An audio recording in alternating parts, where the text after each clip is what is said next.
கேள்வி நான் கேட்குறேன். Watts love? ஃபர்ஸ்ட் சொல்கிறான் அவசரமாக இருக்க ஆரம்பமே. சரிடா ஆரம்பிச்சா இல்லை உண்மைதான். லவ்ங்கிறது நம்ம பண்ணால் நம்மளுக்கு தெரியும்.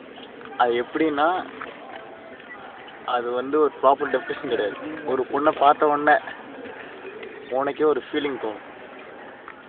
தட் இஸ் இன்ஃபாஜுவேஷனாக இருக்கலாம். It might grow up to love. அந்த எக்ஸ்பீரியன்ஸ் வந்து நம்மளால சொல்ல முடியாது. அடுத்தவங்க நடக்கிறது நம்மளுக்கு நடந்தால் தான் தெரியும்.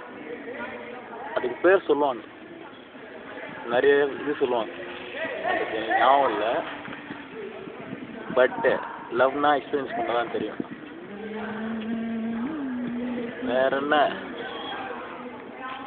ரஜினி பேசுகிறேன் வீடு பேசுகிறேன். அவ்வளோதான் எனக்கு தெரிஞ்ச லவ் பற்றி. ஆனால் நடக்கும் எல்லாருக்கும்.